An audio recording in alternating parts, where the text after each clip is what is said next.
Magandang umaga mga kahuan. Narito na ang Pag-asa Weather Update today. Wala pa rin naman tayo minomonitor na anumang bagyo or low pressure area sa loob at labas ng ating Philippine Area of Responsibility. Pero meron tayong dalawang weather system na nakakaapekto dito sa ating bansa sa ngayon. Isa na dito ang northeast monsoon or hanging amihan na umiiral po dito sa May Luzon. Inaasahan din natin meron tayong easterlies or yung mainit at maalinsangan na hangin na nanggagaling sa dagat Pasipiko na umiiral naman dito sa may Visayas at Mindanao.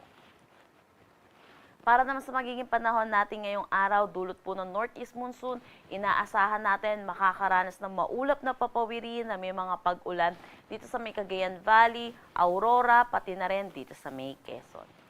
Para naman dito sa may Metro Manila at nalalabing bahagi ng Luzon, ay asahan naman po natin ang bahagya hanggang sa maulap na papawirin na may mga isolated light rains. Kahit naman po meron tayong northeast monsoon na umiiral po dito sa Luzon, ay inaasahan po natin makakaranas pa rin naman po tayo na mainit at malinsangan na tanghali hanggang hapon. Para naman dito po sa mga kababayan natin sa Bicol Region ay inaasahan po natin possible po this week makaranas din po sila ng mga pag-ulan at possible din umabot hanggang weekend. Agwat ng temperatura for Metro Manila 24 to 32 degrees Celsius, Lawag 23 to 32 degrees Celsius. For Tuguegarao, asahan natin ng 22 to 30 degrees Celsius, Baguio 15 to 24 degrees Celsius. For Legazpi, 24 to 32 degrees Celsius at Tagaytay, 21 to 30 degrees Celsius.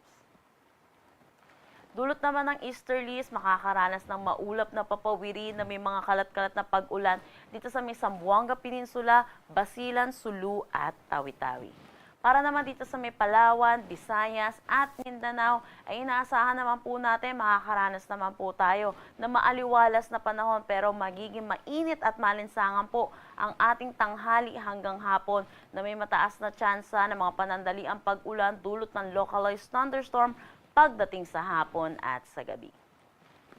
Agwat ng temperatura for Calayan Islands at Puerto Princesa, 25 to 33 degrees Celsius.